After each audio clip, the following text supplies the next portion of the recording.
Welcome back, everyone. Ready for another deep dive? Always.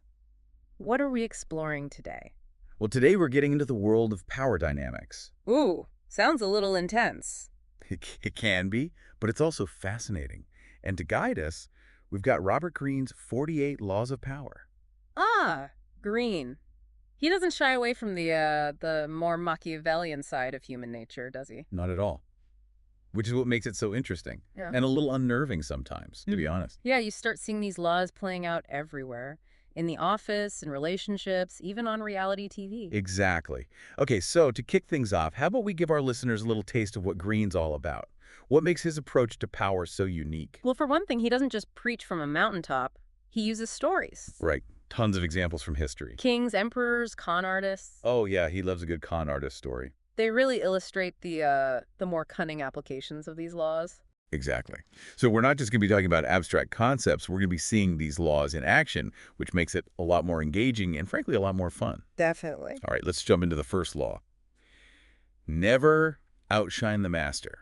Sounds simple enough, right? Deceptively simple, I'd say. Okay, so how is this more than just don't make your boss feel insecure? Well, Green's really getting at the core of human psychology here. Right. It's about that need to feel superior, to be validated. Especially for those in positions of authority. Exactly. They don't want to be reminded of their own shortcomings or feel threatened. So it's not just about being competent. It's about managing your boss's ego. Precisely. It's about understanding how to present your talents strategically, not just blinding everyone with your brilliance. Got it. And I guess a good example of what not to do would be Nicolas Fouquet, right? Ah, Fouquet, the finance minister for King Louis XIV. The one who threw the super lavish party. Yes, he was trying to honor the king, but it backfired spectacularly. Talk about an awkward office party. What happened? The party was so extravagant, so over the top, it ended up highlighting everything Louis himself lacked. Oh, so instead of impressing Louis, he accidentally made him feel inadequate. Exactly. Talk about a bruised ego. What happened to Fouquet after that? Oh, let's just say he didn't get a promotion. He was imprisoned shortly after. Yikes. Okay, so don't throw a party that's better than your boss's. Right. But there are exceptions to every rule. Okay, so when might it actually be necessary to outshine the master?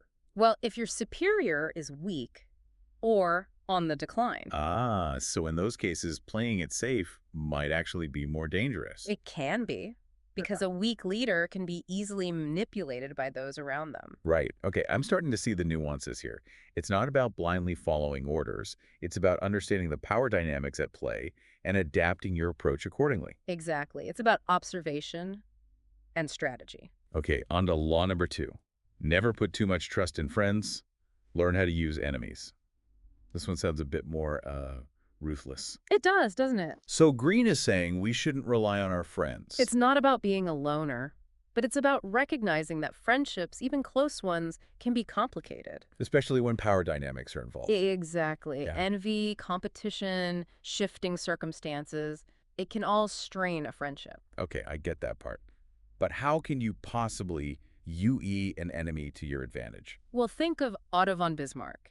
He was a key figure in the unification of Germany. Right. Early in his career, to gain favor with the Prussian king, he publicly supported a cause he hated. He was playing a role. That's a risky move. What if he'd been exposed? It was calculated, and it worked. He gained the king's trust, which allowed him to later pursue his real goals. So he used that initial act of deception to maneuver himself into a position of power. Exactly. Sometimes you have to play the game to change the rules. Okay, so even having enemies can be strategic. What about another example, someone a little less German? How about Mao Zedong? During World War II, he saw an opportunity in the Japanese invasion of China. An opportunity in an invasion. He knew fighting a strong enemy would force the communists to improve their tactics, their organization. So he was using the conflict to strengthen his own side. He was leveraging it, even though it came at a terrible cost. Wow, that's some serious strategic thinking. Um, Okay, on to law number 3. Conceal your intentions. I'm already feeling a little sneaky. a little bit of mystery never hurt anyone. True.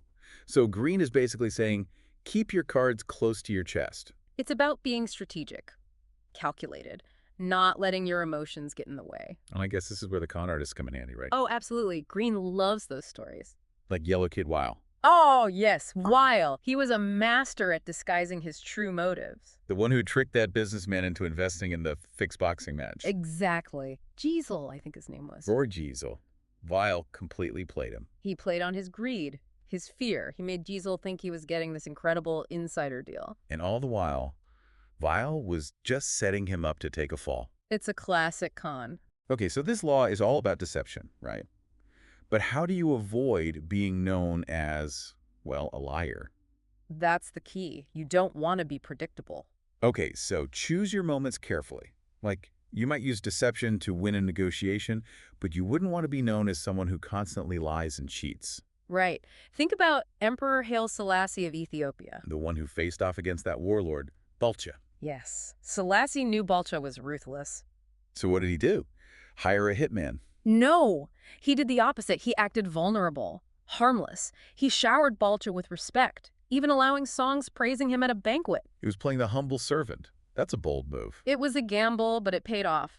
Balcha let his guard down, which gave Selassie the opportunity to outmaneuver him. Wow, so sometimes the best way to win a power struggle is to act like you're not even playing the game. Sometimes. Perception is everything. Okay, I'm already starting to see the world differently. Let's move on to law number 4. Use absence to increase respect and honor. This one seems counterintuitive. Don't we usually gain influence by being present, by showing up? That's the common assumption. But remember that limited edition sneaker we talked about? The one that sold out everywhere? Oh yeah, the harder it is to get, the more people want it. Exactly. Scarcity creates value, and that applies to human relationships too. Okay, so instead of always being available, make yourself a little scarce. Precisely. Greene tells this great story about Diocles, an ancient Median judge. He was known for his fairness, for being available to everyone. Sounds like a good guy. He was. But then he decided to withdraw his services completely. He quit. He did, and guess what happened? People realized how much they needed him. Exactly. His perceived value went up because he wasn't so readily available. And when he finally returned, He came back with more power. he did. He set his own terms. So by making himself scarce, he actually increased his influence. That's fascinating. It's a powerful psychological principle. Absence makes the heart grow fonder, as they say. Okay, on to law number 5. Use the wisdom, knowledge, and legwork of other people. This one sounds a bit, lazy, to be honest. Not lazy, strategic. It's about recognizing your limits. So delegate. Delegate, yes, but also about choosing the right people. Right, because if you surround yourself with incompetent people, it's going to backfire. But if you find talented people and utilize their skills effectively, You amplify your own power. okay, any examples of historical figures who are good at this? Tons. But a particularly crafty example would be Talleyrand, the French diplomat. Ooh, Talleyrand. He was a master manipulator, wasn't he? He was. He orchestrated Napoleon's exile. He got Napoleon to banish himself. By understanding his weaknesses, his ego, he manipulated events, played to Napoleon's pride. Wow, that's some serious puppet mastery. Okay, on to law number 6. When asking for help, appeal to people's self-interest, never to their mercy or gratitude. This one sounds a bit harsh. It's about being realistic. Okay, so instead of appealing to someone's compassion, I should highlight how helping me will benefit them. Exactly. Figure out what they want, what they need, and frame your request accordingly. So it's like, hey, by helping me, you'll also gain this. Right. Think about it. We're all bombarded with requests all the time. Emails, phone calls, social media. Exactly. You need to make your request stand out. And appealing to self-interest is often the most effective way to do that. Okay, got it. Any examples of this? Historical figures, maybe? How about Joseph Duveen, the art dealer? Oh yeah, him again. He was good at figuring out what his clients wanted, right? He did his research. Yeah. When he wanted to sell to Andrew Mellon, he didn't just show up with a painting and say, "Pretty, isn't it?" He tailored his pitch to Mellon's tastes. Exactly. He highlighted how acquiring a particular piece would enhance Mellon's collection, his prestige. So he was framing it as an investment, not just a purchase. Clever. He understood human motivation. Okay, on to law number 7. Discover each man's thumbscrew. Oh, this one sounds a bit, sinister. This one's about the psychology of manipulation. It's about identifying and exploiting weaknesses. So finding those pressure points that make people vulnerable. Right. But it's also about knowing the risks involved, because manipulation can backfire. Okay, any cautionary tales? How about Henry VIII? He used Cardinal Wolsey to gain support for his divorce. He was obsessed with having a male heir. He knew Wolsey was loyal, would do anything to please him, but when Wolsey's support wavered, Henry tossed him aside. like a used napkin, which shows the danger of relying too heavily on someone else's loyalty. Okay, so it's a reminder that power dynamics can shift, and those who seem like allies today might be enemies tomorrow. Exactly. Always be aware of the potential for betrayal, even from those you trust. Okay, on to law number 8. Create compelling spectacles. This one sounds a bit more theatrical. It is. It's about understanding the power of visuals, of creating a lasting impression. So putting on a show? Think about Cleopatra's entrance into Tarsus to meet Mark Antony. Oh yeah, I remember reading about that. She sailed up the river on this magnificent barge, right? Adorned with gold and purple, surrounded by attendants dressed as nymphs and cupids. It was designed to captivate, to awe. Talk about making an entrance. She understood the power of spectacle, of creating an unforgettable image. So it's not just about what you say, it's about how you present yourself. Exactly. Presentation matters. Okay, on to law number 9. Stir up waters to catch fish. This one sounds like a recipe for chaos. Is Greene advocating for, like, creating drama and conflict? It's about being disruptive. Sometimes, to achieve your goals, you need to shake things up. But isn't that risky? What if things spiral out of control? It's a calculated risk. Think about Harry Houdini. The magician. Yes, he had this rivalry with another magician named Clopini. Oh, I remember reading about that. Houdini let Clopini think he had figured out one of his escape tricks. He fed his ego, knowing it would ultimately lead to Clopini's downfall. So it's about manipulating your opponent's emotions, getting them riled up so they make mistakes. It can be. But it's also about choosing your battles wisely. Not every situation requires stirring up the waters. Okay, so how do you know when to stir the pot and when to let things simmer? Ask yourself, will creating disruption actually help you achieve your goals? Or will it just create unnecessary drama and conflict? Right.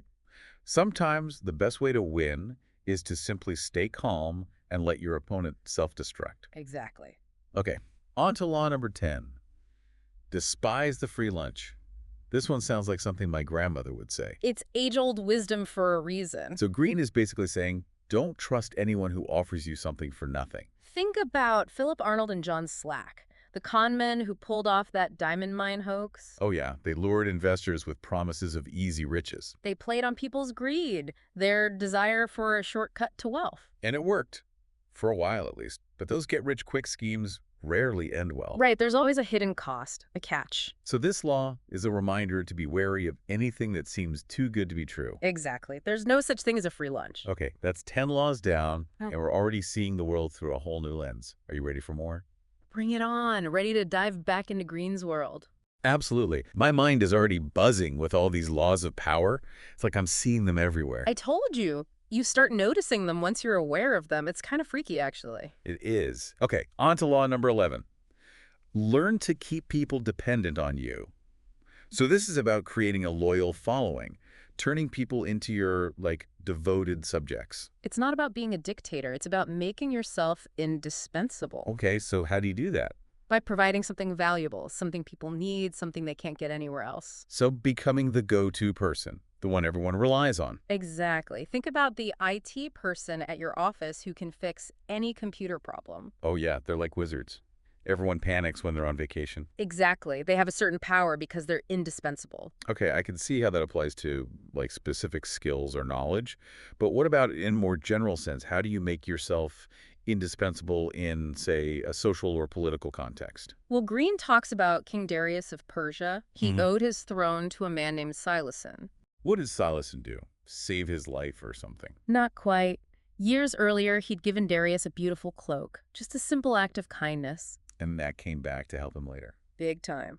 Years later, when Darius was struggling to secure his power, Silason showed up, reminding him of the cloak. He was calling in a favor. Exactly. And Darius, feeling indebted, showered him with riches. Wow. So even small acts of generosity can pay off in unexpected ways. It's about building those relationships, creating a sense of obligation, making yourself someone people want to be indebted to. Okay, on to law number 12.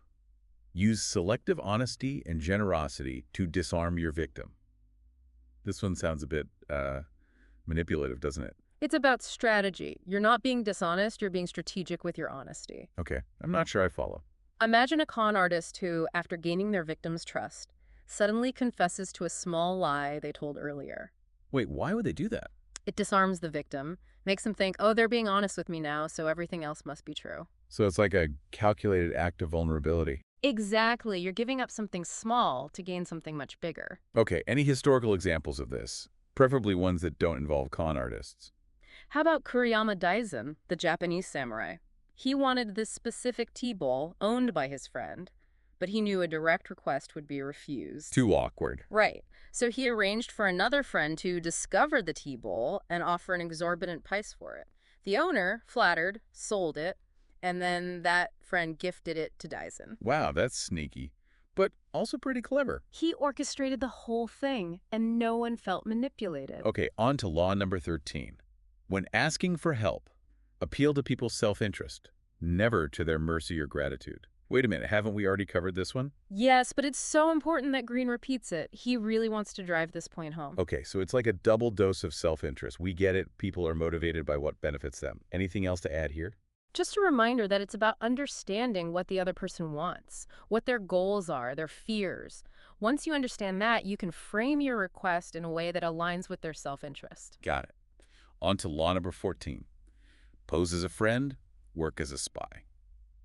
Okay, this one definitely sounds sneaky. It's about being observant, paying attention to what people say and do, but also about being strategic with that information. So it's like being a social detective. Exactly. You're gathering clues, trying to figure out what people's true motives are. Okay, but how do you do that without seeming like creepy or intrusive? You need to be subtle. Don't interrogate people, don't pry. Just listen, observe, and let people reveal themselves. So any tips from the masters of espionage? Well, Joseph Devine, the art dealer, was incredibly good at this. He'd do extensive research on his clients before even approaching them. He was building a profile, like a psychological dossier, He wanted to understand their tastes, their motivations, their weaknesses. so he could tailor his approach. Exactly. He knew that to sell a painting, he needed to understand the buyer. Okay, on to law number 15. Crush your enemy. Totally. Whoa, that escalated quickly. Is Greene advocating for violence here? Not necessarily. It's about being decisive. When you've identified an enemy, a real threat, you need to neutralize them completely. So no second chances. No mercy. Think of it like pulling weeds from your garden. If you don't get the roots, they'll just grow back. Okay, I can see the logic there. But isn't there a danger of going too far? Creating more enemies in the process? Absolutely. This law isn't to be used lightly. It's about recognizing that sometimes, for your own survival, you need to eliminate a threat completely. Okay, on to law number 16. Use absence to increase respect and honor. Wait a minute, haven't we already covered this one? We have, but like the law about self-interest, it appears twice in the book. It's that important. Okay, so abscess makes the heart grow fonder. Anything else to add on this one? Think about celebrities. They often cultivate an air of mystery, of exclusivity. Which makes them seem more desirable. Exactly. It's the same principle. Don't make yourself too available. Don't overexpose yourself. Okay, on to law number 17. Keep others in suspended terror. Cultivate an air of unpredictability. This one sounds a bit, terrifying. Is this about ruling through fear? It's about the power of unpredictability. If people don't know what to expect from you, they're more likely to be cautious. So it's like keeping people on their toes. Exactly. Think about a chess player who makes a series of seemingly illogical moves. Their opponent would be completely thrown off. Right, they wouldn't know what to expect next. So it's about disrupting patterns, being unpredictable. Precisely. It creates a sense of unease, of uncertainty. Okay, any examples of this? How about Bobby Fischer, the chess grandmaster? He was known for his unconventional openings, his daring moves. He'd completely throw off his opponents. So he was using unpredictability as a weapon. He was. It was part of his strategy. Okay, on to law number 18. Isolate yourself from your enemy. Create an atmosphere of mystery. This one sounds a bit lonely. Is this about becoming a hermit? Not quite. But it is about controlling information. Remember, knowledge is power. So if your enemies don't know what you're thinking, what you're planning, they can't anticipate your moves. Exactly. The less they know, the less power they have. Okay, so it's about being selective with what you reveal. Keeping some cards hidden. Precisely. Think about a king who rarely appears in public. His absence creates a sense of awe, of mystery. So his perceived power actually increases because he's not constantly in the spotlight. Exactly. Absence can be a powerful tool. Okay, on to law number 19. Know who you're dealing with. Do not offend the wrong person. This one seems pretty self-explanatory. Don't poke the bear. It's about being observant. Not everyone responds to the same tactics. Some people are easily manipulated, others are more resistant. So it's about reading people, figuring out what makes them tick. Exactly. And knowing when to back down. Okay, any examples of leaders who didn't quite grasp this law? How about the ruler of Samarkand when Genghis Khan came knocking? Oh yeah, he completely underestimated Genghis Khan, didn't he? He dismissed him as a barbarian. Paid a heavy price for that mistake. It cost him his kingdom. Okay, so never underestimate your opponent. Never. Power can manifest in unexpected ways. Okay, on to law number 20. Do not commit to anyone. This one sounds a bit cold-hearted. Is Greene suggesting we should all become lone wolves? It's about maintaining your independence, not letting yourself become beholden to any one person or group. So, play the field. Keep your options open. Think about Queen Elizabeth I. She ruled during a time of huge religious and political upheaval. Catholics versus Protestants, it was a mess. It was, and she navigated it brilliantly by refusing to fully commit to either side. She kept everyone guessing. Exactly. She played them against each other, which strengthened her own position. So it's about staying neutral, not getting bogged down by alliances that might limit your options. It's about strategic non-commitment, always maintaining your freedom to maneuver. Okay, on to law number 21. Play a sucker to catch a sucker. Seem dumber than your mark. This one sounds a bit, well, deceptive. Is Greene suggesting we all start acting like idiots? It's about playing to people's egos. People underestimate those they perceive as less intelligent. So, dumb it down. Make yourself seem harmless. It's about strategic self-presentation. Think about a politician who wants to connect with voters. They might adopt a folksy persona, using simple language, common expressions, even if they're actually quite sophisticated. So they're playing a role. Exactly. They're disarming people, making them feel superior. Okay, but isn't there a danger of, like, actually seeming dumb? There's always a risk, but remember those diamond mine con men we talked about? Yeah. They played the role of naive prospectors to perfection. And they fooled some very smart, very wealthy people. Exactly. It's a reminder that never underestimate the power of playing the fool. Okay, on to law number 22. Use the surrender tactic. Transform weakness into power. Wait, surrender. Isn't that the opposite of power? Sometimes yielding can be more strategic than fighting. Okay, so pick your battles. Know when to fold them. Think about a small country facing a much larger invader. Sometimes surrender is the only way to survive. Right. Better to live and fight another day. But how does surrendering give you power? It gives you time. Time to regroup, time to strategize, time to find your opponent's weaknesses. So it's a strategic retreat. Exactly. Think about the ancient Chinese strategist Sun Tzu. He said, "The supreme art of war is to subdue the enemy without fighting." So winning without even engaging in battle. That's impressive. Any historical examples of this? How about the Roman general Sertorius? He was facing a much larger force, so he avoided direct conflict, using guerrilla tactics instead. He was wearing down his enemy through a series of smaller attacks. Exactly. He chose to fight on his own terms, not his enemies. Okay, on to law number 23. Concentrate your forces. This one sounds like a military strategy. It's about focus, not spreading yourself too thin, putting all your energy into achieving one specific goal. So prioritize. Don't try to do too many things at once. Exactly. Think about the Rothschild banking dynasty. They built their empire by focusing on finance. They became synonymous with wealth. They understood the power of specialization. Okay, on to law number 24. Play the perfect courtier. This one sounds a bit, fancy. Are we talking about, like, royal etiquette? It's about social intelligence, understanding the unspoken rules of power, navigating complex social hierarchies. So being charming, witty, knowing how to work a room. Exactly. Think about a young diplomat starting their career. They're thrown into this world of ambassadors, heads of state, political intrigue. It sounds intimidating. It can be. They need to learn the art of diplomacy, of reading between the lines. Think of Benjamin Franklin. Oh, he was a charmer? He was. And he used his social skills to advance his political goals. So it's about being adaptable. Knowing when to be charming, when to be assertive, when to play the fool. Exactly. It's all about reading the room. Okay, on to law number 25. Recreate yourself. This one sounds a bit dramatic. Are we talking about like a complete personality makeover? It's about recognizing that we're all capable of growth and transformation. Okay, so self-improvement. But how does that relate to power? Think about a young politician who's trying to break free from their family's legacy. They might need to recreate themselves to establish their own identity. So it's about shedding old identities, evolving. Exactly. We are not defined by our past. We have the power to choose who we want to become. Think about Julius Caesar. He started as a relatively minor political figure. And he ended up ruling Rome. He was a master of self-reinvention. He adapted his persona, his strategies to fit the ever-changing political landscape. Okay, on to law number 26. Keep your hands clean. This one sounds like something my mother used to tell me. Is this about, like, washing your hands before dinner? It's about maintaining a spotless reputation. Okay, so even if you're doing things that are a little morally ambiguous. It's about plausible deniability. So making sure there's no direct link between you and the dirty work. Think about a politician who wants to eliminate a rival. They wouldn't do it themselves. They'd use a proxy, a scapegoat. So someone else takes the fall. Exactly. Yeah. They maintain a clean image, even though they're the ones pulling the strings. Okay, any historical figures who were good at this? How about Cleopatra? She was a woman in a man's world. She couldn't openly challenge her rivals. So she had to be more subtle. She was a master manipulator. She used her intelligence, her charm to orchestrate events.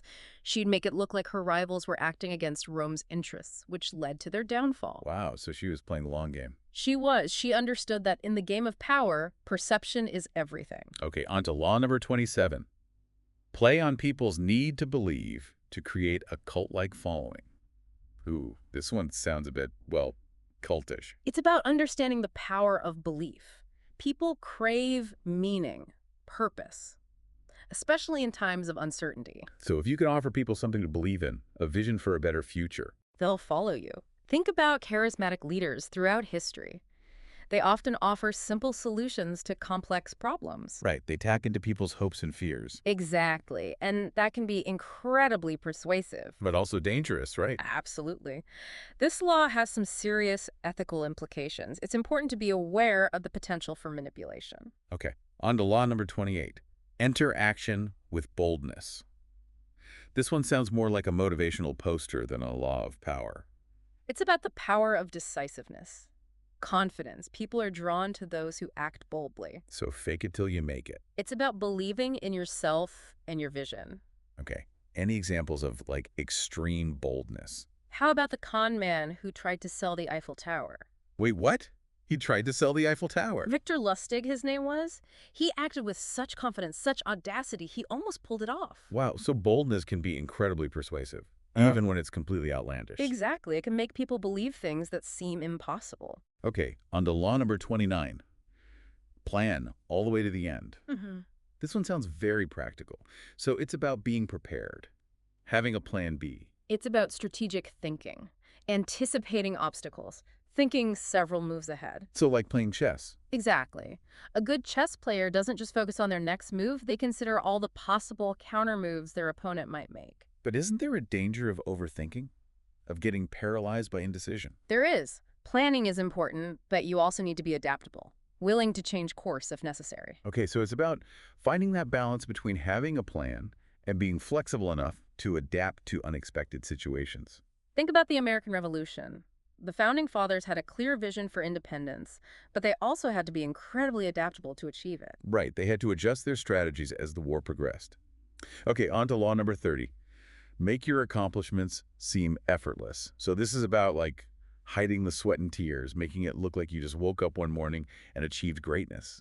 It's about presentation. People are more impressed by those who make difficult things look easy. So it's like those Olympic athletes who make their routines look effortless. Exactly. Behind that apparent ease is years of grueling practice. Right. They make it look easy because they put in the time, the effort. It's the same with anything. Whether you're giving a presentation, creating art, or running a business, the more effortless you make it seem, the more impressive you'll be. Okay, on to law number 31. Control the options. Get others to play with the cards you deal. This one sounds like a power move. It's about setting the terms of engagement. If you can control the choices people make, you can often control the outcome. So it's like those multiple choice questions where all the answers are basically the same. It can be like that. Think about Henry Ford. He famously said, you can have any color you want as long as it's black. He's streamlining his production process, right? Well, making things more efficient. He was. But he was also shaping consumer demand, making black the most desirable color for cars. Okay, on to law number 32. Play to people's fantasies. Ooh, this one sounds intriguing. Are we talking about, like, wish fulfillment, escapism? It's about understanding that people are drawn to illusion, to things that offer them escape, excitement, a sense of possibility. So tap into their desires, even if those desires are a bit unrealistic. Think about the entertainment industry. Movies, books, video games, they all offer us a chance to escape from reality. Right. To experience things we could never experience in our everyday lives. This principle applies to many areas of life. Advertisers use it, politicians use it, even religious leaders use it. Okay, so how do we avoid falling prey to this? How do we distinguish between reality and fantasy? By being critical thinkers, by questioning our assumptions, by not blindly believing everything we see or hear. Think about Elizabeth Holmes and Theranos. Oh yeah, she created this whole fantasy about revolutionary blood testing technology. People were so eager to believe her, so eager to be a part of something groundbreaking, that they ignored all the red flags. And it turned out to be a complete lie. Okay, so a healthy dose of skepticism is essential. Always. On to law number 33. Discover each man's thumbscrew. Wait a minute, haven't we already covered this one? Twice. 3 times, actually. It's that important. Okay, so find the weakness, exploit the vulnerability. I think we're getting the message. Anything new to add here? Just a reminder that knowledge is power. If you understand how people can be manipulated, you're less likely to be manipulated yourself. Forewarned is forearmed. Okay, on to law number 34. Be royal in your own fashion. Act like a king to be treated like one. So we should all just start wearing crowns and demanding to be addressed as Your Majesty. It's not about pretending to be royalty. It's about projecting confidence, authority, believing in yourself and expecting others to believe in you too. Okay, so it's about, like, having a royal mindset, even if you're not actually a king or queen. Think about a job interview. If you go in timid and uncertain, you're less likely to get the job. But if you project confidence, if you act like you already deserve the position, you're more likely to impress the interviewer. So it's about presentation, putting your best foot forward. Exactly. It's about believing in yourself and making others believe in you too. Okay, on to law number 35. Master the art of timing. Timing is everything. It can be the difference between success and failure. Think about a surfer waiting for the perfect wave. If they paddle out too early, they'll wipe out. But if they wait too long, they'll miss the opportunity. So it's about being patient, observant, recognizing the right moment to make your move. Think about a comedian delivering a punchline. If their timing is off, the joke falls flat. But if they deliver it at the perfect moment, the audience erupts in laughter. It's all about those subtle cues, those shifts in energy. Okay, on to law number 36. Disdain things you cannot have. Ignoring them is the best revenge. This one sounds a bit passive-aggressive. It's about rising above, not letting your ego get caught up in petty conflicts. So if someone insults you, just ignore them. Sometimes the best way to win is to simply refuse to play the game. Okay, so choose your battles. Not everything deserves a response. Exactly. Sometimes silence is the most powerful weapon. Okay, on to law number 37. Create compelling spectacles. Wait a minute, have we already talked about this one? We have, but it's so important that Greene repeats it. He wants to emphasize the power of visuals. Okay, so another reminder that we're easily swayed by what we see. Think about political rallies, religious ceremonies, even sporting events. They're all about spectacle. Creating an experience that's both visually and emotionally impactful. Exactly. They understand the power of engaging our senses. Okay, on to law number 38. Think as you like, but behave like others. This one sounds a bit conformist. Is Greene saying we should all just follow the crowd? It's about being aware of social norms, understanding the unspoken rules of different social contexts. So fitting in. Think about traveling to a foreign country. You need to learn the local customs, the etiquette. Otherwise, you might accidentally offend people. Right. You don't want to be the clueless tourist who's constantly making faux pas. Exactly. This law is about being respectful of different cultures, different environments. Okay, on to law number 39. Stir up waters to catch fish. Are we in a time loop? I feel we've talked about this one a couple of times already. We have, but it's such a powerful and potentially dangerous tactic that Greene brings it up 3 times in the book. Okay, so a little chaos can be a good thing. Sometimes it can create opportunities, but it's important to choose your battles wisely. Not every situation requires disruption. Ask yourself, will creating chaos actually help you achieve your goals? So think before you stir the pot. Okay, on to law number 40. Despise the free lunch. Is this the 4th time we've seen this one? It is. Greene really wants to make sure this one sinks in. Okay, no such thing as a free lunch. Got it. Think about those free apps you download on your phone. Oh yeah, they're always collecting your data. Exactly. There's always a cost, even if it's not immediately obvious. Okay, on to law number 41. Avoid stepping into a great man's shoes. This one sounds like it's about dealing with legacies. It's about recognizing the challenge of following in the footsteps of someone who has already achieved greatness. Right, it's hard to live up to those expectations. Think about a musician trying to break into the music industry. If they try to sound exactly like their idols, they'll never stand out. Right, they need to find their own voice, their own style. Exactly. Think about Alexander the Great. He didn't just try to be his father, did he? He forged his own path to greatness. Okay, on to law number 42. Strike the shepherd and the sheep will scatter. This one sounds a bit violent. It's about recognizing that power is often concentrated. If you can identify the source of that power, the leader, the key influencer, And take them out. you can often disrupt the entire system. So it's about finding the linchpin, the one element that holds everything together. Exactly. Think about the fall of the Berlin Wall. As the Soviet Union weakened, the cracks in the system started to show. Eventually, the whole thing collapsed. Okay, on to law number 43. Work on the hearts and minds of others. This one sounds a bit more touchy-feely. It's about the power of persuasion, of winning people over to your side. So it's not about forcing people to obey you. It's about inspiring them to follow you. Think about charismatic leaders. They connect with people on an emotional level, making them feel understood, valued. Think about Mahatma Gandhi. He led a nonviolent movement for Indian independence. He was a master at winning hearts and minds. He understood that true power doesn't come from force, it comes from persuasion. Okay, on to law number 44. Disarm and infuriate with the mirror effect.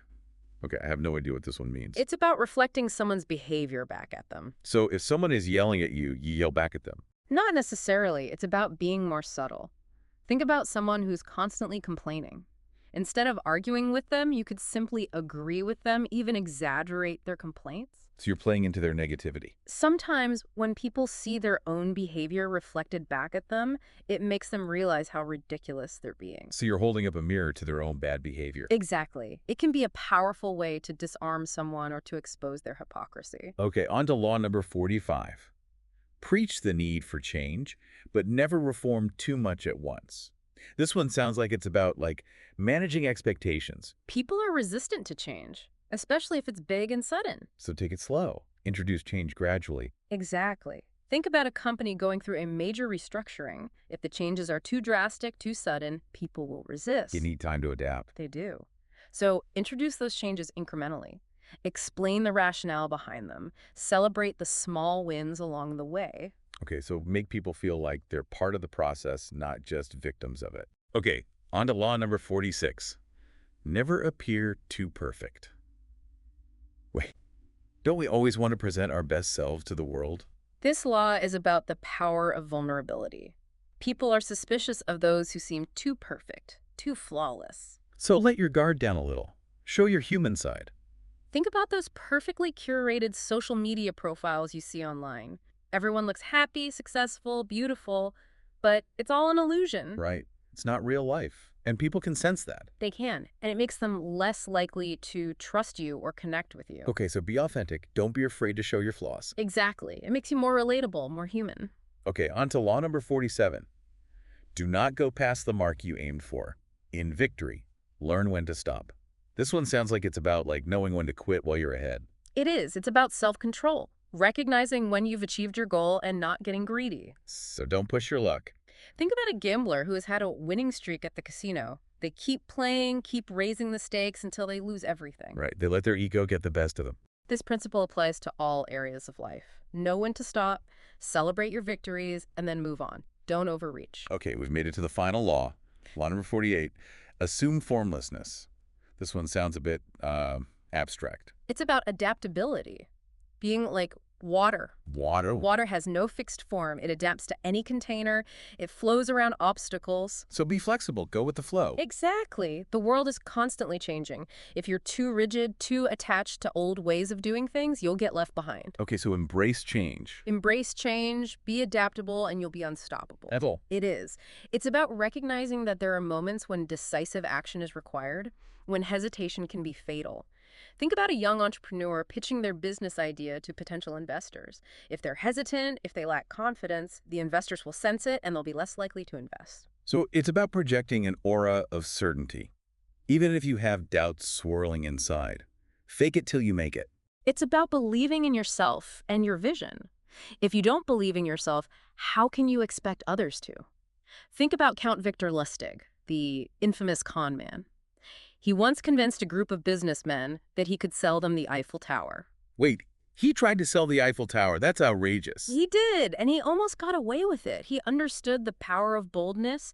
He acted with such confidence and conviction that he almost convinced them it was a legitimate deal. He used his audacity to overwhelm their skepticism. It's a reminder that we need to be discerning in who we trust and what we believe. Absolutely. It's also a reminder that power can manifest in unexpected ways, and that sometimes the most audacious move is the most effective. Okay, ready for law number 29, plan all the way to the end. This one sounds like something my project manager would say. So Greene is basically advocating for meticulous planning and execution. This law emphasizes the importance of strategic thinking and anticipating potential obstacles. It's about recognizing that achieving any significant goal requires careful planning, flexibility, and a willingness to adapt to changing circumstances. So it's not just about having a plan A, it's about having a plan B, C, and maybe even D. Think about a military campaign. A good general doesn't just focus on the initial attack. They consider all the possible outcomes, all the potential countermoves their enemy might make. They're playing a multidimensional game of chess, anticipating their opponent's every move. But isn't there a danger of overthinking things? Getting so caught up in the planning that you never actually take action? And that's always a risk, but it's important to remember that planning and action are not mutually exclusive. A good plan should provide a roadmap, but it should also be flexible enough to accommodate unexpected challenges or opportunities. So it's about finding that balance between having a clear vision of where you want to go and being adaptable enough to adjust your course along the way. Think about the American Revolution. The Founding Fathers had a clear vision of independence, but they also had to be incredibly adaptable, changing their strategies, forming alliances, and even retreating when necessary to achieve their ultimate goal. They were playing the long game, recognizing that sometimes you need to take a step back to move 2 steps forward. Exactly. They understood that victory wouldn't come overnight. It would require patience, persistence, and a willingness to adapt to ever-changing circumstances. Okay, on to law number 30. Make your accomplishments seem effortless. This one sounds a bit like, don't sweat it even when you're sweating. This law is about recognizing the power of perception. People are often more impressed by those who make difficult tasks seem easy. It creates an aura of mastery, of effortless grace. So it's about hiding all the hard work and preparation that went into achieving something, making it look like you just woke up one morning and boom, you're a genius. Think about a figure skater executing a complex jump. They make it look effortless, fluid, almost like they're defying gravity. But behind that apparent ease is years of practice, dedication, and countless falls and setbacks. Right. They make it look easy because they've put in the hours, the sweat, the tears, but they don't show that side to the audience. They present a polished, effortless performance. Exactly. This law isn't about being deceptive, it's about understanding the power of presentation. Think about a magician pulling a rabbit out of a hat. The trick only works if the audience believes it's effortless, magical. Right. If they saw the wires and mirrors behind the scenes, the illusion would be shattered. This law applies to many areas of life. Whether you're giving a presentation, negotiating a deal, or creating art, the more effortless you make it seem, the more impressed your audience will be. Okay, I'm starting to think that a lot of these laws are really about mastering the art of psychology. It's less about manipulating people and more about understanding how people perceive things and then using that knowledge to your advantage. You're getting it. Power is often less about brute force and more about subtle influence, about understanding the levers of human behavior. Okay, on to law number 31. Control the options. Get others to play with the cards you deal. Oh, this one sounds like a power move. So it's about setting the terms of engagement, making sure you're always in the driver's seat. This law is about recognizing that the person who controls the options often controls the outcome. Think about a negotiation. If you're able to present the other side with a limited set of choices, all of which benefit you in some way, you're more likely to get what you want. So it's like a multiple choice test where all the answers lead to the same conclusion. It can be. But it's also about being creative in how you present those options. It's not about being forceful or demanding. It's about making the other side feel like they're making their own choices, even though you've carefully curated those choices to align with your objectives. Okay, any historical examples of this law in action? Leaders who were particularly skilled at controlling the options. Think about Henry Ford. He famously said, "You can have any color you want as long as it's black." He was giving his customers a choice, but it was a very limited choice. Exactly. He was streamlining his production process, making it more efficient and cost-effective. But he was also shaping consumer demand, making black the most desirable color for cars at the time. So he was controlling the options, even though it appeared as if he was giving his customers freedom of choice. Exactly. It was a brilliant marketing strategy that helped him build one of the most successful companies in history. Okay, on to law number 32. Play to people's fantasies. This one sounds a bit, well, fantastical. Is this where things get a little woo-woo? Are we talking about unicorns and fairy dust? Not quite. This law is about understanding that people are often more drawn to illusion than reality, especially when that illusion offers escape, excitement, or a sense of wish fulfillment. So it's about tapping into people's desires, offering them something they crave, even if it's not entirely real. Think about the entertainment industry. People go to movies, read books, and play video games to escape from reality, to experience worlds and adventures that they could never have in their everyday life. Right, they want to be transported to a different time, a different place, a different reality. This principle applies to many areas of life. Politicians use it to sell their vision for the future.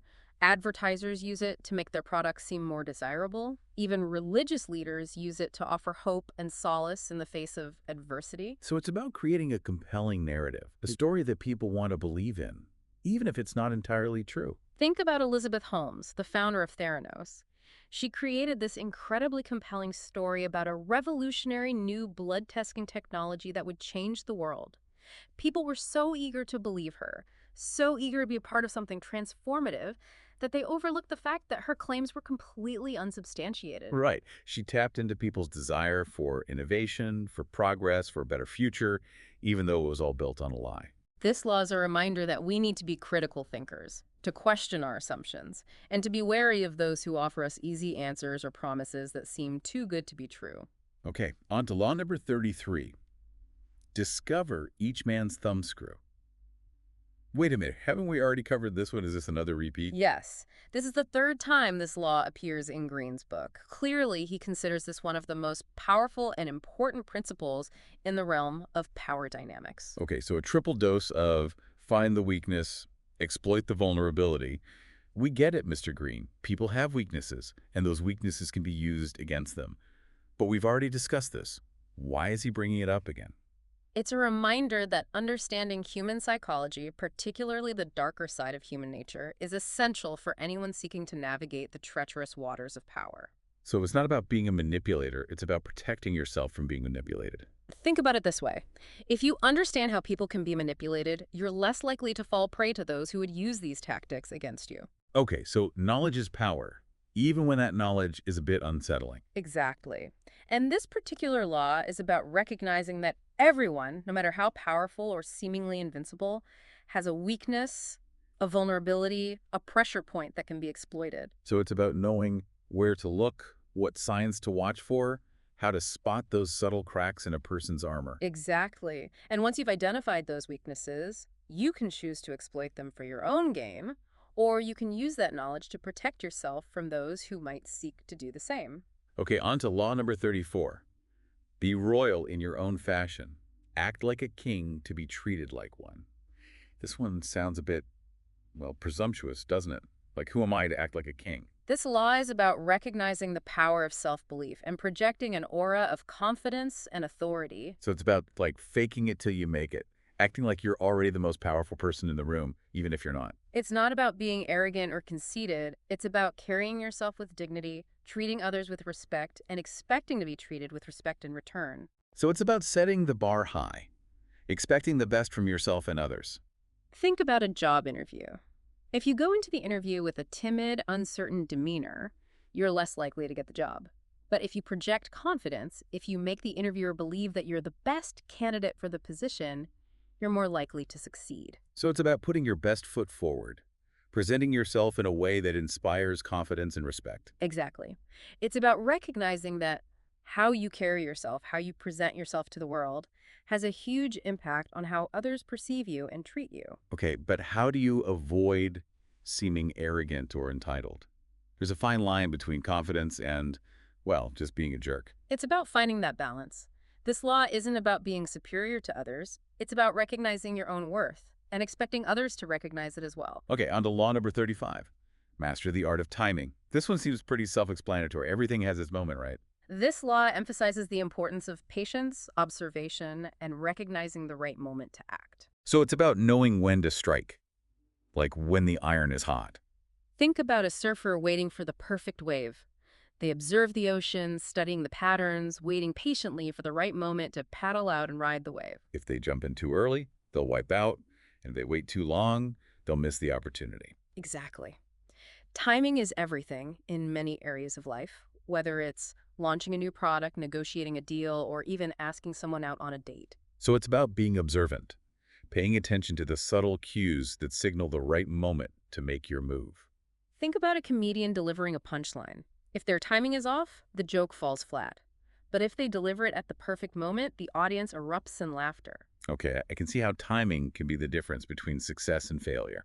This law is a reminder that patience is a virtue. Sometimes the best course of action is to wait, to observe, to let events unfold, and then strike decisively when the moment is right. Okay, on to law number 36. Disdain things you cannot have. Ignoring them is the best revenge. This one sounds a bit passive-aggressive, like if someone wrongs you, just pretend you don't care. This law is about recognizing that sometimes the best way to win a power struggle is to simply refuse to engage. By ignoring those who seek to provoke you, you deny them the satisfaction of your attention. So it's about rising above the drama, not letting your ego get caught up in petty squabbles. Think about a celebrity dealing with negative press. If they respond to every rumor or accusation, they just give the story more oxygen, more attention. Right, they become part of the drama, and the story keeps getting bigger. But if they simply ignore it, the story often fizzles out on its own. So it's about knowing when to engage and when to walk away. Exactly. This law is about recognizing that sometimes the best revenge is to simply live well, to achieve your goals, and to let your success speak for itself. Okay, on to law number 37. Create compelling spectacles. Wait a minute, haven't we already talked about this one? I feel like we're going in circles. This law makes another appearance in Greene's book. Clearly, he wants to emphasize the importance of understanding the power of visual imagery, of creating experiences that capture people's attention and imagination. Okay, so another reminder that people are visual creatures. We're more easily swayed by what we see than by what we hear. Think about the world of advertising. Companies spend millions of dollars creating visually appealing commercials, billboards, and social media campaigns to grab our attention and sell us their products. They know that a picture is worth 1,000 words. This principle applies to many areas of life. Think about a political rally. It's not just about the speeches. It's about the flags, the banners, the music, the cheering crowds. It's about creating an atmosphere of excitement, of energy, of shared purpose. Exactly. And that atmosphere can be incredibly persuasive. Okay, on to law number 38. Think as you like, but behave like others. This one sounds a bit conformist. Is Greene saying we should all just be sheep and follow the crowd? This law is about recognizing the importance of social intelligence and understanding the unspoken rules of different social contexts. It's about fitting in, not rocking the boat too much. Think about traveling to a foreign country. If you don't make an effort to understand the local customs and norms, you're likely to offend people, even if you don't intend to. Right. You might accidentally do something that's considered rude or disrespectful, which could create unnecessary tension or conflict. This principle applies to many areas of life. Whether you're starting a new job, attending a social event, or interacting with people from different cultures, It's important to be aware of the unspoken rules and expectations. So it's about being adaptable, adjusting your behavior to fit the situation. Think about a workplace environment. Every company has its own unique culture, its own set of values, norms, and expectations. If you want to succeed in that environment, you need to learn the rules of the game. Exactly. This doesn't mean you have to sacrifice your individuality or your principles, but it does mean being aware of how your actions might be perceived by others. Okay, on to law number 39. Stir up waters to catch fish. Wait a minute, haven't we already talked about this one? I feel like we're stuck in a time loop. This is the third time this law appears in Greene's book. It's clearly a strategy he considers to be both powerful and potentially dangerous. Okay, so another reminder that creating chaos and disruption can be a powerful tactic for achieving your goals. But we've already covered the potential downsides. What's the new angle here? This time, let's consider the importance of choosing your battles wisely. Not every situation requires stirring up the waters. So it's about being strategic with your chaos. Exactly. Ask yourself, will creating disruption actually help you achieve your goals, or will it just create unnecessary drama and conflict? So if I'm trying to get a promotion, should I start spreading rumors about my colleagues? Probably not. That would likely backfire and damage your reputation. Okay, so how do you know when to stir the pot and when to just keep things simmering? Think about a political campaign. Sometimes it's necessary to create a sense of urgency, of outrage, to mobilize your supporters. Right, like highlighting an injustice or exposing a scandal. That could energize your base and maybe even sway some undecided voters. Exactly. But it's important to use this tactic judiciously. Too much chaos can create instability and backfire. Okay, on to law number 40. Despise the free lunch. Wait a minute, is this the fourth time we've seen this law? I feel like we're trapped in a 48 laws of power Groundhog Day. This is the fourth and final appearance of this law. Greene clearly wants to drill this one into our heads. It's a fundamental principle that applies to every aspect of life. Okay, we get it, Mr. Greene. Nothing in life is truly free. There are always strings attached, hidden costs, unintended consequences. But why is this law so important? Why does he keep bringing it up? Because it's a reminder that we need to be discerning, to think critically, and to be wary of those who offer us something for nothing. So it's about being skeptical, questioning the motives of those who seem overly generous or helpful. Think about those free trial offers you see online. They seem like a great deal, but they often come with hidden terms and conditions that can end up costing you money in the long run. Right.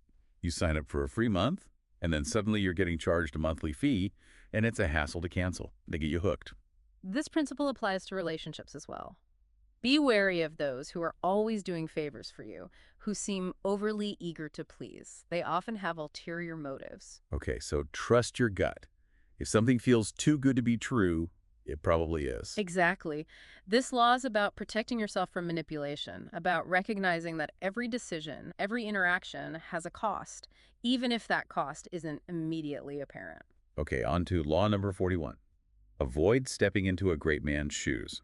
This one sounds like it's about dealing with legacies. Like if you're following in the footsteps of someone who was incredibly successful, how do you live up to those expectations? This law is about recognizing the challenges of following in the footsteps of someone who has cast a long shadow.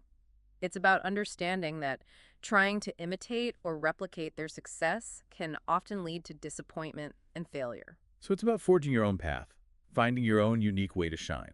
Think about a musician trying to break into the music industry. If they try to sound exactly like their idols, they'll never stand out. They'll just be seen as imitators, not innovators. Right. They need to find their own voice, their own style, their own unique way of expressing themselves. This principle applies to many areas of life. Whether you're starting a business, leading a team, or creating art, it's important to recognize that you have your own unique strengths and talents. So it's about embracing your individuality, not being afraid to be different. Think about Alexander the Great. He was the son of Philip II of Macedon, a brilliant military strategist and king. Alexander could have easily tried to rule in his father's shadow, but he didn't. He went on to conquer most of the known world. He became one of the most legendary military commanders in history. Exactly. He understood that he needed to create his own legacy to achieve greatness on his own terms. Okay, on to law number 42. Strike the shepherd and the sheep will scatter.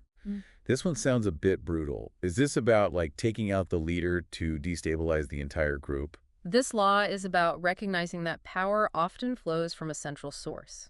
If you can identify and neutralize that source, you can often disrupt the entire system. So it's about finding the linchpin, the one person or element that holds everything together. Think about a criminal organization. If you can take out the boss, the entire organization often crumbles. Right. The underlings lose their direction, their sense of purpose, they start fighting amongst themselves, and the whole structure collapses. This principle applies to many areas of life, from business to politics to social movements. If you can identify the key players, the ones who hold the most influence, you can often exert a disproportionate amount of power by targeting them. So it's about being strategic with your attacks, focusing your energy on those who hold the most power. Think about the fall of the Berlin Wall. For decades, it seemed like the Soviet Union was an unbreakable force. But as the Soviet economy weakened, as internal dissent grew, the cracks in the system started to show. And when those cracks became too big to ignore, the whole system came crashing down. Exactly.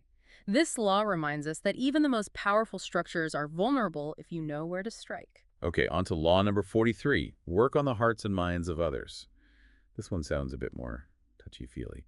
Is Greene advocating for emotional manipulation? This law is about recognizing the power of persuasion and understanding that true power comes from winning hearts and minds, not just through coercion or force. So it's about building trust and rapport, making people want to follow you, not just forcing them to obey. Think about a charismatic leader. They inspire their followers through their words, their actions, their vision. They connect with people on an emotional level, making them feel understood, valued, and inspired to act. Right. They don't just tell people what to do, they make them want to do it. This principle applies to many areas of life, from business to politics to personal relationships.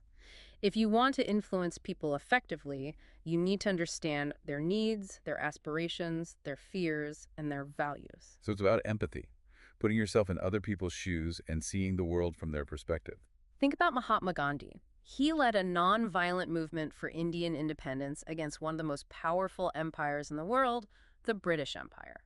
And he succeeded. He helped bring about a peaceful revolution, largely through the power of his words and his unwavering commitment to nonviolence. Exactly. He understood that true power comes from winning hearts and minds, not from imposing your will through force. Okay, on to law number 44. Disarm and infuriate with the mirror effect. This one sounds a bit psychological. Is this about reflecting people's own behavior back at them? This law is about recognizing the power of mirroring someone's behavior to disarm them or to expose their hypocrisy. So if someone's being aggressive, you mirror their aggression back at them. Not necessarily. It's about being more subtle than that. Think about someone who is constantly complaining. Instead of arguing with them or trying to cheer them up, you could simply agree with them, even amplify their complaints. So you're playing into their negativity. But wouldn't that just make them more miserable? Sometimes when people see their own behavior reflected back at them, it can make them realize how absurd or unproductive they're being. So it's like holding up a mirror to their own negativity, making them see themselves more clearly. Exactly. This tactic can also be used to expose hypocrisy. Think about a politician who preaches about family values, but is caught having an affair. Their hypocrisy would be exposed for the world to see. This law is about using reflection as a tool for persuasion or manipulation. It's about recognizing the power of making people see themselves and their actions more clearly. Okay, on to law number 45. Preach the need for change, but never reform too much at once. This one sounds like it's about managing expectations and avoiding backlash. This law is about recognizing the importance of pacing and incremental change. People are often resistant to drastic changes, especially if those changes threaten their comfort, their security, or their sense of identity. So it's about taking things slow, not trying to change everything overnight. Think about a company undergoing a major restructuring. If the CEO comes in and announces that everything is going to be different, that everyone is going to have to learn new skills and adapt to new roles, people are likely to panic and resist. Right. Change can be scary, especially if it feels sudden and disruptive. But if the CEO introduces those changes gradually, explaining the rationale behind them, providing support and training, and celebrating small wins along the way, people are more likely to embrace the change and feel invested in its success. So it's about building a sense of momentum, creating a feeling that change is both necessary and beneficial. Exactly. This law is about recognizing that change is a process, not an event. It's about understanding that people need time to adjust, to adapt, to integrate new ideas and new ways of doing things. Okay, on to law number 46. Never appear too perfect. This one seems counterintuitive. Don't we always want to present our best selves to the world? This law is about recognizing the power of relatability and the danger of appearing too perfect, too untouchable. People are often suspicious of those who seem flawless, who never make mistakes, who never show any vulnerability. So it's about showing your human side, admitting your flaws, your weaknesses. Think about those perfectly curated social media profiles you see online. Everyone looks happy, successful, and beautiful, but it's all a facade, a carefully crafted illusion that often masks the reality of everyday life. Right. It's all about presenting the perfect image, even if it's completely fake. And that's the problem. When people sense that you're not being authentic, that you're hiding your true self, they're less likely to trust you or connect with you on a deeper level. So it's about being vulnerable, letting people see that you're human just like them. Think about a leader who is willing to admit their mistakes, to ask for help, to show their emotions. They seem more human, more relatable, more trustworthy. Exactly. This law is about recognizing that perfection is an illusion and that embracing our imperfections can actually make us more powerful, more influential, and more likable. Okay, on to law number 47. Do not go past the mark you aimed for. In victory, learn when to stop. This one sounds like it's about, knowing when to quit while you're ahead. This law is about recognizing the importance of self-control and the danger of overreaching. When we achieve a victory, it's tempting to keep pushing, to try to achieve even more, but often this leads to hubris and ultimately downfall. So it's about being satisfied with what you've accomplished, not getting greedy. Think about a gambler who has had a lucky streak at the casino. They keep winning, they keep raising the stakes, and they feel invincible. But eventually their luck runs out and they lose everything. Right, they get carried away by their own success and end up pushing things too far. This principle applies to many areas of life. Whether you're negotiating a deal, pursuing a career goal, or even just playing a game, it's important to recognize when you've achieved your objective, when you've won the victory, and then step back gracefully. So it's about knowing when to walk away from the table, not letting your ego get in the way of making a smart decision. Exactly. This law is about recognizing that true power lies in knowing your limits, in being content with what you've achieved, and in not letting greed or ambition cloud your judgment. Okay, we've reached the final law, law number 48. Assume formlessness. This one sounds a bit mysterious. Is this where things get zen? We're talking about, transcending the material world? This law is about recognizing the power of adaptability and the importance of being able to change and evolve in response to new challenges and opportunities. So it's about being flexible, not getting stuck in rigid patterns of behavior. Think about water. It has no fixed form. It can flow around obstacles, adapt to different containers, and even transform into different states, from liquid to solid to gas. It's the ultimate symbol of adaptability. This principle applies to many areas of life. If you're too rigid, too attached to a particular way of doing things, you're likely to be disrupted by change. But if you're adaptable, if you're willing to let go of old patterns and embrace new ideas, you're more likely to thrive in a constantly evolving world. So it's about being open to new possibilities, embracing change rather than fearing it. Think about the tech industry. Companies that are too slow to adapt to new technologies, new trends, new ways of doing business often get left behind. Right. They become dinosaurs stuck in the past, while the more nimble, more adaptable companies flourish. This law is a reminder that the only constant is change, and that those who are able to embrace change are the ones who will ultimately wield the most power. Wow, that was a whirlwind tour of Robert Greene's 48 Laws of Power. We covered a lot of ground, from the subtle art of persuasion to the more ruthless tactics of manipulation. It's a fascinating and sometimes a little unsettling exploration of human nature and the dynamics of power.